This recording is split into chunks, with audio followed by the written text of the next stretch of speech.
Selamat pagi Bapak Ibu sekalian. Pada kesempatan ini saya akan mencoba untuk mengenalkan bagaimana kita untuk bisa masuk ke platform Merdeka Mengajar. Terutama kita akan mengikuti pelatihan mandiri yang ada di PMM. Pertama-tama kita harus membuka dulu akun Belajar ID kita. Setelah akun Belajar ID kita terbuka, maka kita masuk ke platform Merdeka Mengajar. Kita browsing aja di Google, kemudian setelah muncul platform Merdeka Mengajar, kita klik. Nah, kemudian kita langsung masuk ke web platform Merdeka Mengajar. Selanjutnya kita memilih pelatihan mandiri. Kita klik pelatihan mandiri. Kemudian ada muncul beberapa topik dari pelatihan mandiri gitu ya. Misalnya atau kita mencari topik lain menurut kita sesuai gitu ya. Bisa kita klik di topik. Misalnya kita mau mengikuti pelatihan kurikulum operasional SMK. Langsung aja kita klik. Maka akan muncul panduannya. Kemudian ada modul yang kita akan buka untuk melakukan pelatihan tadi. Misalnya di sini modul 1, kemudian ada modul 2 dan seterusnya.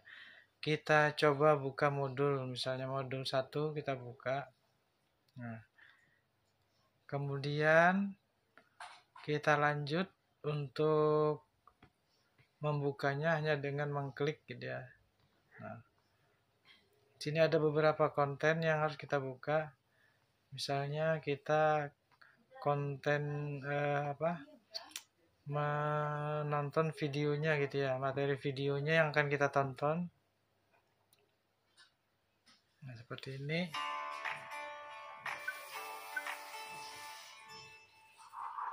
Salam dan bahagia ibu dan visi. Nah, dan cara. Selanjutnya setelah finish, selesai gitu ya, selesai kita menonton, kemudian kita balik lagi. Nah, maka di sini ada terconteng hijau, berarti kita sudah selesai mengerjakan tugas tersebut. Kemudian ini dilakukan seterusnya gitu ya, kita klik materi berikutnya sampai nanti latihan pemahaman. Nah, kemudian nanti dilanjutkan mengerjakan post test dan seterusnya. Nah, jadi seperti itu, kira-kira mudah saja gitu ya untuk mengikuti pelatihan mandiri ini gitu kan. Nah, itu. Setelah modul 1 nanti selesai, maka akan modul 2 dan modul 3 dan modul seterusnya akan terbuka gitu ya gemboknya, dan bisa kita lanjutkan untuk mengikuti pelatihan tersebut. Kemudian setelah semua pelatihan tadi sudah dilakukan, maka terakhir kita akan melakukan aksi nyata gitu ya, aksi nyata yang ada di sini. Setelah aksi nyata kita unggah, kemudian dinilai.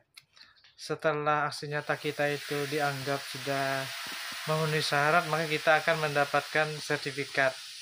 Nah, ini mungkin ya beberapa contoh atau prosedur yang kita lakukan ketika kita akan melakukan pelatihan mandiri. Saya rasa itu cukup. Saya rasa sudah cukup gitu ya prosedur untuk kita melakukan pelatihan mandiri. Terima kasih.